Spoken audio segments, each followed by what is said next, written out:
आप 2,400 रुपये में अपना पोर्टफोलियो बना सकते हैं, जिसमें एक नहीं, दो नहीं, 20 कंपनीज हैं। जो बाइंग का प्रोसेस है वो भी दिखा दूँ। पोर्टफोलियो को मैं मैनेज कैसे करूँगा, मैंने जो है ना कुछ पैसिव इनकम बनानी है। तो रेंटल इनकम है ना वहाँ आपकी अ, वो इतनी ज़्यादा नहीं है। कुछ कुछ कंपनीज तो 20% ईयरली यील्ड दे रही हैं। मुझे इतना डिविडेंड चाहिए तो मुझे कितने इन्वेस्ट करने होंगे, और मैंने इतने के इन्वेस्ट किया तो मुझे कितना डिविडेंड मैं एक्सपेक्ट कर सकता हूँ। ये होगा कि कुछ कंपनीज जो हैं डिविडेंड भी दें और उनकी ग्रोथ भी होती रहे। ऐसी कंपनी नहीं है कि जी कल को वो भाग जाए। आज की वीडियो है डिविडेंड स्टॉक से रिलेटेड, और मैंने अपना जो है न्यू डिविडेंड पोर्टफोलियो स्टार्ट किया, तो मैंने सोचा कि इससे रिलेटेड वीडियो बनाई जाए। काफ़ी लोग इससे रिलेटेड क्वेश्चन मुझसे पूछते थे। तो वीडियो में देखेंगे कि जी मैंने डिसीजन क्यों लिया, क्या मेरा थॉट प्रोसेस था डिविडेंड स्टॉक्स में इन्वेस्ट करने का, और पोर्टफोलियो को मैं मैनेज कैसे करूँगा, और एट द एंड मैं देखूँगा कि अगर टाइम ज़्यादा ना हुआ तो मैं जो बाइंग का प्रोसेस है वो भी दिखा दूँगा वीडियो में।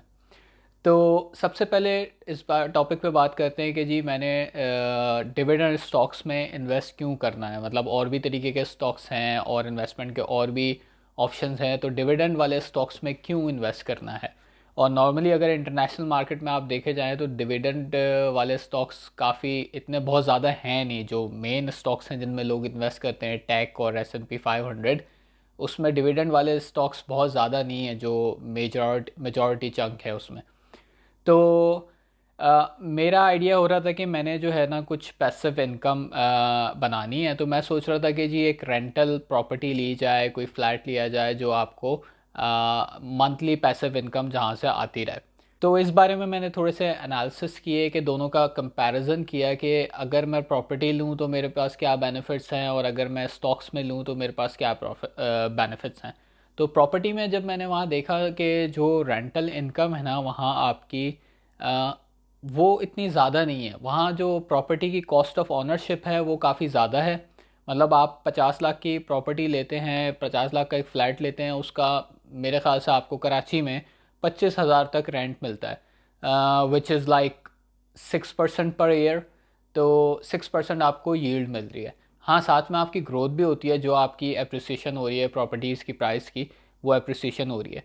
लेकिन साथ साथ आपने क्या करना है, आपने रेंट पे देना है अपना अपार्टमेंट, उसको एक्टिवली मैनेज करना है। मतलब रेंटल एक पैसिव इनकम नहीं है, आपने उसको मैनेज करना होता है, आपकी प्रॉपर्टी की मेंटेनेंस करनी होती है। कोई इशू आ जाए, कभी आपके पास जो है वो आपका किराएदार नहीं है कभी, तो वो एक तरह से लॉस है अगर आप अगर उसको as a investment property buy कर रहे हैं। और एक और इशू ये होता है कि अब जब मैंने सोचा कि जब आप बंदा इन्वेस्टमेंट के लिए कुछ लेता है, वो इसलिए लेता है कि जो इन्वेस्टमेंट है वो वक्त आने पे उसको किसी और चीज़ में यूज़ कर सके, या उसको पैसों की ज़रूरत है तो उसको यूज़ कर सके। तो वहाँ आप प्रॉपर्टी ले तो लेते हैं, लेकिन प्रॉपर्टी उस बेचना इतना आसान नहीं है। जब आप बेचने जाते हैं तो आपकी 1 करोड़ वाली चीज़ के 80 लाख कोई दे रहा होगा, कोई 75 लाख दे रहा होगा, और किसी को पता चल जाएगा कि ये अर्जेंटली बेच रहा है, फिर तो जी आप भूल जाएं कि आपको कोई अच्छे रेट्स देगा। तो इन सब चीज़ों को सोचते हुए फिर मैंने रिसर्च शुरू की स्टॉक्स पे, और मैंने देखा कि जी पाकिस्तान में, जो पाकिस्तान की, मैं पहले भी कह चुका हूँ कि पाकिस्तान की जो स्टॉक मार्केट है वो बहुत अंडर वैल्यूड है। तो वहाँ जो डिविडेंड है, कंपनीज जो डिविडेंड्स दे रही हैं पाकिस्तान में वो बहुत अच्छा दे रही हैं। मतलब 10% यील्ड दे रही हैं, 15% ईयरली यील्ड दे रही हैं, कुछ कुछ कंपनीज तो 20% ईयरली यील्ड दे रही हैं। तो आप देखें कि 6% आपको प्रॉपर्टी में मिल रही है, और कहाँ स्टॉक्स में आपको डिविडेंड वाले स्टॉक्स में 20% मिल रही है।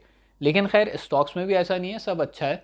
कुछ कंपनीज जो है वो डिविडेंड नहीं देती। कुछ कंपनीज जो है आपको 20% डिविडेंड एक बार देंगी और फिर पूरा साल आगे अगला डिविडेंड खा जाएंगी।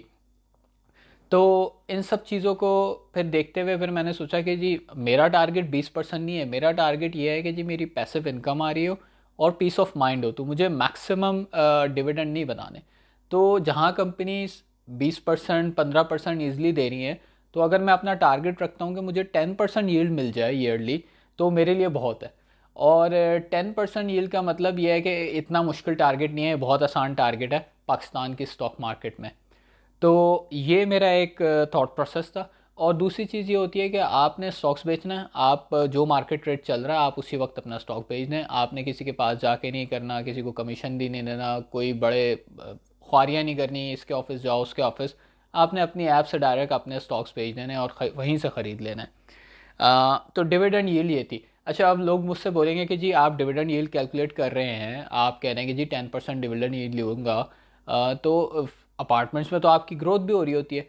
तो स्टॉक्स में भी ऐसा है कि जो मेरा टारगेट होगा वो ये होगा कि सिर्फ मैं डिविडेंड वाले स्टॉक्स में ना जाऊं, क्योंकि जैसे मैंने बताया कुछ कंपनीज 20% भी डिविडेंड दे रही हैं लेकिन उन पर फिर कोई ग्रोथ नहीं होती, क्रैश कर जाती है। तो मेरा टारगेट ये नहीं है। मेरा टारगेट ये होगा कि कुछ कंपनीज जो हैं डिविडेंड भी दें और उनकी ग्रोथ भी होती रहे। ऐसी कंपनी नहीं है कि जी कल को वो भाग जाए। तो ये सारा मेरा थॉट प्रोसेस था, और इस पे मैंने एक कैलकुलेटर भी बनाया, वो आपको भी मैं दिखाऊंगा कि आपने अगर किसी ने अपनी डिविडेंड यील्ड कैलकुलेट करनी है कि जी मुझे इतना डिविडेंड चाहिए तो मुझे कितने इन्वेस्ट करने होंगे, और मैंने इतने के इन्वेस्ट किए तो मुझे कितना डिविडेंड मैं एक्सपेक्ट कर सकता हूँ। तो एक तो ये मेरा डिसीजन का सारा थॉट प्रोसेस था कि मैंने क्यों डिसीजन लिया डिविडेंड्स वाले स्टॉक्स में इन्वेस्ट करने के लिए। दूसरा ये था कि अब जैसे मैं अपनी दूसरी वीडियोस में भी कहता हूँ कि जी अब मैं बैठ के हर वक्त, तो फिर जब मैं इतने पैसे इस पे लगाऊंगा तो मैं ये तो नहीं सोचूंगा बैठ के कि जी आज कोई स्टॉक नीचे चला गया, आज ऊपर चला गया। मैं हर बार हर चीज़ पे अपडेटेड रह रहा हूँ कि आज कौन सा स्टॉक बाय करना है कौन सा नहीं। तो मेरे पास तो इतना टाइम नहीं होता, मेरा तो काम नहीं है ट्रेडिंग करना। तो और मैं अपनी वीडियोस में भी यही कहता हूँ कि जी ट्रेडिंग ना करें, इन्वेस्टिंग करें। तो मैंने देखा कि अब इसको कैसे सॉल्व किया जाए। तो सबसे पहला ऑप्शन ये होता है कि जी आप किसी अच्छे फंड में इन्वेस्ट कर दें जो थोड़ी बहुत फ़ीस लेके, और आपका जो पैसे हैं वो सही जगह इन्वेस्ट करते रहें, रीबैलेंसिंग करते रहें। तो उस पर मैंने रिसर्च की, मुझे ऐसा सच कोई फ़ंड मिला नहीं कि जो आपका इस स्ट्रैटेजी से चल रहा हो। और जो फ़ंड हैं भी जो रिटर्न्स दे रहे हैं उनकी फ़ीस, मैनेजमेंट फ़ीस इतनी ज़्यादा होती हैं, फिर ऊपर से front end loads, sales load, back end load, तो इतने रिटर्न तो वो आपके 4 से 5% तो वो मैनेजमेंट फ़ीस और इन सब चीज़ों में ही ले लेते हैं। तो फिर फ़ायदा कि जब मार्केट डाउन चल रही है तो ज़्यादा पैसे तो आपके उनकी पॉकेट्स में चले गए, आपको क्या मिला। फिर मैंने बोला कि ये तो ऑप्शन नहीं है, और ये भी ऑप्शन नहीं है कि मैं सारा दिन बैठ के करूं। तो फिर मैंने देखा, थोड़ी सी और रिसर्च की, तो PSX ने अपना एक इंडेक्स बनाया हुआ है जो डिविडेंड बेस्ड, जो PSX डिव इंडेक्स है, जिसका मकसद यही है कि अच्छी डिविडेंड कंपनीज़ में इन्वेस्ट करना और उससे रिटर्न लेना। तो अब वो PSX वाले जो हैं वहाँ पे जो एनालिसिस बैठे हुए हैं वो उनका काम है, उनका डेली काम यही है एनालिसिस करना और सब करना। तो वो इंडेक्स मैनेज कर रहे हैं। तो मैंने बोला कि ये तो बेस्ट हो गया, ये इंडेक्स मुझे मिल गया, इसका कोई फ़ंड देख लेता हूँ। अब वो वही वाली बात कि उस इंडेक्स का भी कोई फ़ंड ना मिला। तो उस इंडेक्स में जो है 20 कंपनीज़ हैं। तो मैंने बोला कि इतनी ज़्यादा नहीं है, अगर मैं इसको थोड़ा ऑटोमेट कर लूँ, प्रोसेस को थोड़ा इजी बना लूँ कि मैं बस लिखूँ कि मुझे इतने पैसे इन्वेस्ट करने हैं इस महीने और मुझे पता चल जाए कि कितने कौन कौन सा किसका स्टॉक्स बाय करना है, तो मेरा काम आसान हो जाएगा। तो फिर मैंने एक एक्सेल शीट बना ली जिसमें सारा है, वहाँ से मैं अपडेटेड डेटा फैच कर रहा हूँ वेबसाइट से जो भी स्टॉक्स का है, और मैं इंडेक्स के परसेंटेजेस दे देता हूँ और फिर मुझे बता देता है। वो भी मैं आपको दिखाता हूँ बनाते हुए। अच्छा, तो जो मैं रिटर्न्स पे बात कर रहा था कि जी लोग कहेंगे कि जी आप सिर्फ डिविडेंड यील्ड देख रहे हैं, आप ग्रोथ नहीं देख रहे। तो ग्रोथ आप देखें तो मैंने इस पे भी कंपैरिजन किया थोड़ा सा कि जी कराची की जो रेंटल मार्केट है उसका एवरेज रिटर्न पिछले 10 सालों में क्या रहा है, और PSX का एवरेज रिटर्न पिछले 10 सालों में क्या रहा है। तो उसका मैंने एवरेज रिटर्न लिए हैं, और ये मेरा अपना डेटा नहीं है, मैं शो कर दूंगा। मैंने एवरेज रिटर्न जो है वो ज़मीन.com का एक रियल इस्टेट इंडेक्स है वहाँ से कंपेयर किया, और PSX को KC100 से मैंने कंपेयर किया ताकि मुझे आइडिया हो कि दोनों मार्केट्स ने कैसा परफॉर्म किया है। और इसका मकसद ये था कि मेरे पास कोई बायसनेस ना आए, वरना आप कुछ कुछ केसेस देख सकते हैं कि जी किसी कोई कोई आपने प्रॉपर्टी ऐसी ले ली कि जी वो तो सोना निकली और आपके पैसे बहुत ही ज़्यादा बढ़ गए। तो इसी तरीके से स्टॉक्स में भी कुछ कुछ ऐसे स्टॉक्स थे जो बिल्कुल ही बहुत ज़्यादा 300-300% बढ़ गए, 400% बढ़ गए। तो फिर कंपैरिजन जब होता है इस तरह से नहीं होता कि जी आपने दोनों की बेस्ट चीज़ उठा ली या एक की बेस्ट उठा ली, वर्स्ट उठा लिया। तो एवरेज रिटर्न्स देखें, क्योंकि यहाँ पे भी हम स्टॉक पिकिंग तो नहीं कर रहे, हम तो एक इंडेक्स को फॉलो करेंगे और एवरेज रिटर्न उसका एक्सपेक्ट करेंगे। तो जिसको ये फॉलो करना है इस पोर्टफोलियो को फॉलो कर सकता है। इसमें मैं दिखाऊंगा कि आप कितनी कम कॉस्ट से इसको स्टार्ट कर सकते हैं। और पोर्टफोलियो ये मैं ग्रुप मैंने बनाया है, उस पर मैं अपडेट करता रहूँगा और ये एक्सेल शीट भी वहीं डाल दूँगा। और हर किसी की अपनी रिस्क प्रोफाइल होती है, इस पे मैं जो काम कर रहा हूँ वो मैं अपनी रिस्क प्रोफाइल से हिसाब से कर रहा हूँ। जो प्रॉफिट होंगे वो मेरे होंगे, जो लॉस होंगे वो मेरे होंगे। तो अगर आप इसको फॉलो कर रहे हैं तो उसकी ज़िम्मेदारी आपकी है कि जी जो प्रॉफिट होंगे जो लॉस होंगे वो आपकी अपनी ज़िम्मेदारी है। मैं किसी को ये नहीं कह रहा कि जी आप ये कर लें तो आपकी ज़िंदगी बेस्ट हो जाएगी, ऐसा नहीं है। मैं अपना एक जर्नल शेयर कर रहा हूँ कि जो मैंने एक स्टॉक पोर्टफोलियो बनाया है डिविडेंड से रिलेटेड, 10,000 रुपये से शुरू किया है, और इसको मैं ग्रो करूँगा और इसको सारा डॉक्यूमेंट करूँगा कि कैसे मुझे रिटर्न्स दे रहा है। और सबसे बड़ी बात कि मैंने इसको डॉलर रिटर्न्स भी देखने हैं, क्योंकि मैं यहाँ से डॉलर इन्वेस्ट करूँगा तो मुझे सिर्फ रुपए में नहीं, मैं देखूँगा कि जी डॉलर में ये मुझे कुछ रिटर्न दे रहा है कि नहीं दे रहा, क्योंकि मेरे पास तो ऑप्शन है ना कि मैं इंटरनेशनल मार्केट में इन्वेस्ट कर सकूँ। तो मुझे तो ये है कि अगर इंटरनेशनल मार्केट को बीट नहीं कर रहा तो कम से कम उसको मैच तो करे इन डॉलर्स टर्म। तो ये सारा एक जर्नी है, इसको मैं फॉलो करूँगा और देखेंगे कि एट दी एंड लॉस होगा या फ़ायदा होगा। जाहिर सी बात है ज़ीरो तो नहीं हो जाएगी इन्वेस्टमेंट, लेकिन पिछले साल आप देखें तो PSX ने जो है 100% 70 to 80% जो है रिटर्न्स दिए हैं कंपनीज़ ने, जो कि इंटरनेशनल मार्केट ने नहीं दिए। तो टाइम पे डिपेंड करता है, टाइम फ्रेम पे डिपेंड करता है, लंबा प्रोसेस है, 5-6 साल आप इन्वेस्ट करें मिनिमम। वैसे तो टारगेट 10 साल होना चाहिए, फिर कोई रिटर्न मिलता है। जब आप प्लॉट्स वगैरह भी लेते हैं तो यही सोच के लेते हैं कि जी इसको 10 साल रखेंगे और उसके बाद इसको बेचेंगे तो हमें कोई फ़ायदा होगा। तो अब मैं आपको आगे दिखाता हूँ कि मैंने शीट में किस तरीके से काम किया और वहाँ से मैं किस तरीके से मेंटेन करूँगा। अच्छा, तो ये मेरी एक्सेल शीट है जो मैंने मैनेजमेंट के लिए बनाई है। और यहाँ आप देखें कि इसमें मैंने यहाँ पे मेरी होल्डिंग्स नज़र आ रही हैं, इस पर मैंने थोड़ा खूबसूरत करने की कोशिश की है। इस पर भी मैं और काम करूँगा यहाँ मेरी कि मैंने कितने इन्वेस्ट किए हैं, कैश कितना है। तो ये भी रैंडम नंबर्स लिखे हुए हैं, लेकिन इन पे मैंने फॉर्मूले लगाने हैं ज़रा, तो इस पर भी पूरा कंप्लीट काम नहीं किया। लेकिन जो मेन चीज़ है वो मेरी ये थी कि ये PSX की जो है, आप देखें PSX का नोटिक्स है कि जो उनकी इंडेक्स की जो कंपनीज़ हैं वो ये हैं। अब ये कंपनीज़ वो हैं जो डिसाइड करते हैं कि जी ये अच्छी कंपनीज़ हैं जो जिनकी हिस्ट्री अच्छी है, बैंकरप्ट नहीं है, डिविडेंड्स टाइम पे देती हैं। तो और ये कंपनीज़ को जो है वो न्यू कंपनीज़ ऐड करते रहते हैं और पुरानी रिमूव करते रहते हैं बेस्ड ऑन देयर एनालिसिस। सो इसमें आप देखें कि पिछली बार इनके पास ये कंपनीज़ थी, ये इन्होंने यहाँ से इंडेक्स से निकाल दी हैं और ये न्यू कंपनीज़ इस 6 मंथ्स में इन्होंने ऐड की हैं। तो ये सब काम मैंने एक्टिवली करना है। लेट्स सपोज़ मैं हर महीने इसमें अपनी पोर्टफोलियो में ऐड कर रहा हूँ, लेट्स सपोज़ मैं 25,000 रुपये हर महीने डाल रहा हूँ, तो 25,000 को मैंने इन परसेंटेजेस में डिवाइड करना है कि 12% का मैंने ये लेना है, 9% का ये लेना है, ये लेना है। तो ये सारी कैलकुलेशन मुझे करनी पड़ती, तो इसको मैंने कोशिश की कि मैं ऑटोमेट करूँ।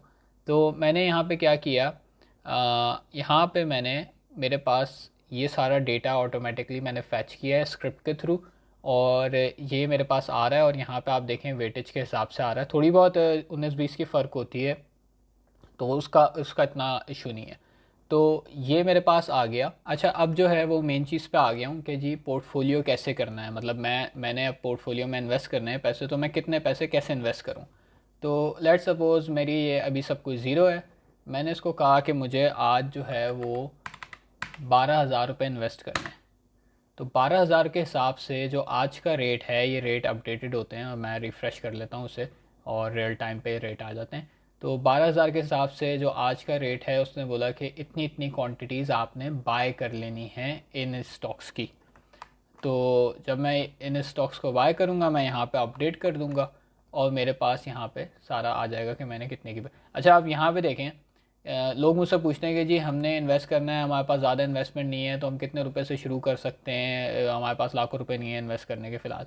तो आप यहाँ पे देखें कि अगर किसी को ये कंपनीज़ में इन्वेस्ट करना है तो 2,400 रुपये की ये सारी कंपनीज़ आ रही हैं। तो टेक्निकली आप 2,400 रुपये में अपना पोर्टफोलियो बना सकते हैं, जिसमें एक नहीं, दो नहीं, 20 कंपनीज़ हैं। लेकिन जब हम इंडेक्स को फॉलो कर रहे हैं तो हमने परसेंटेजेस के हिसाब से लेना है। तो लेट सपोज़ मैंने 12,000 रुपये डाले, और शुरू करने के लिए मैं कहता हूँ 10-12,000, 20,000, 25,000 किसी से भी शुरू कर लें आप, आहिस्ता आहिस्ता आपका कॉन्फिडेंस बिल्ड होता रहे। तो 12,000 से जब शुरू किए तो उसने बता दिया कि जी इतने रुपए के आपके ये स्टॉक्स आएंगे। अच्छा, आप देखें कि मैंने 12,000 रुपये लिखे और यहाँ पे तो इसने मुझे जो बाइंग बताई वो 10,000 रुपये के अराउंड बताई। वो इसलिए क्योंकि जो पैसे हैं उसने परसेंटेजेस के हिसाब से डिवाइड कर दिए लिस्ट ने। अब लेट सपोज़ इसमें जो डिवाइड किए थे उसमें से मेरे पास 6 रुपये बच गए अभी यहाँ। क्यों? क्योंकि 23 रुपये का स्टॉक है, लेकिन 6 रुपये पीछे बचे हुए, तो 6 रुपये में तो इसका स्टॉक नहीं आएगा। तो यहाँ पे जो है मेरे पास 1100 रुपये एक्स्ट्रा हैं, जब आप उसको ऐड करेंगे तो टोटल 12,000 बन जाएंगे। और एक्यूरेसी से, कितनी एक्यूरेसी से मैं इंडेक्स को ट्रैक कर रहा हूँ ये वो भी यहाँ पे लिखी हुई आ रही है, 90%। वो ये डिफरेंस इसलिए क्योंकि पैसे छोटे हैं। लेट सपोज़ मैं इसको 12 लाख के बजाय 12,000 के बजाय 12 लाख कर दूँ, और उसने अच्छा, अब जब मैंने न्यू पैसे ऐड किए तो उसने मुझे न्यू सजेस्टेड भी वो दे दी कि जी आपकी अब न्यू होल्डिंग क्या होनी चाहिए और करंट होल्डिंग के हिसाब से डिफ्रेंशिएशन क्या है। तो इस पे मैं गया, मैंने कॉपी किया और यहाँ पे मैंने पेस्ट किया। तो अब मेरी ये होल्डिंग है लेट सपोज़ 12 लाख रुपए की। तो अब आप देखेंगे मैं कितनी एक्यूरेसी से इंडेक्स को फॉलो कर पा रहा हूँ, क्योंकि अब मेरे इतने ज़्यादा पैसे परसेंटेजेस के हिसाब से नहीं बने हुए। अच्छा, तो ये वाली बात तो ये तो हो गई। अच्छा, दूसरी बात ये है कि जैसे यहाँ पे आपने देखा कि कुछ कंपनीज़ ऐड हो रही हैं, कुछ रिमूव हो रही हैं, इसको मैं कैसे ट्रैक करूँ? तो यहाँ से जो मेरी स्क्रिप्ट है ये अपडेट हो रही है। लेट सपोज़ फौजी फर्टिलाइज़र जो है मैंने अभी लिया हुआ है अपने पोर्टफोलियो में, यहाँ पे आप देखें ये एफएफसी ये लिया हुआ है। अब लेट सपोज़ ये निकल गया, एफएफसी निकल गया और इसकी जगह आ गया सिस्टम लिमिटेड। तो अब यहाँ पे मुझे इधर इंडिकेट हो रहा है कि ये ग्रीन है, इसका मतलब कि ये मुझे बाय करना है, ये मेरे एग्जिस्टिंग पोर्टफोलियो में नहीं है। और मैं एग्जिस्टिंग पोर्टफोलियो में जाऊँगा तो यहाँ पे लिखा हुआ आ रहा है कि F F C should be sold. तो इससे मुझे पता चल रहा है कि मैं सिंपली मुझे वो बाय करना है और ये सेल करना है। और क्योंकि मैं इंडेक्स को फॉलो करूँगा तो मैं ये नहीं ख्याल रखूँगा कि आज कंपनी डाउन है कल बेच देता हूँ और परसों ख़रीद लूँगा, इस तरह से नहीं।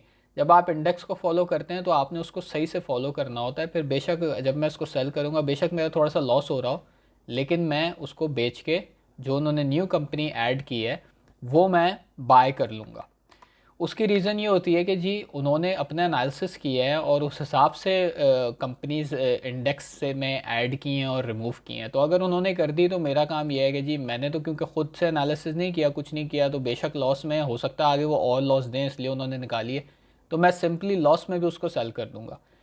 तो ये तरीका हो गया। दूसरा ये है कि आरओआई अगर किसी ने अपना कैलकुलेट करना है तो लेट सपोज़ मैं कह रहा हूँ कि जी मैंने 12 लाख रुपए। अच्छा, यहाँ पे आप देखें इस इंडेक्स की जो डिविडेंड यील्ड है वो 14% है। मैंने अपने अभी आपको बताया था कि मेरी तो अगर 10% भी मेरा टारगेट है तो बहुत अच्छा है। तो यहाँ पे मुझे 14% मिल रही है इस इंडेक्स के थ्रू, जो कि अच्छा इंडेक्स है।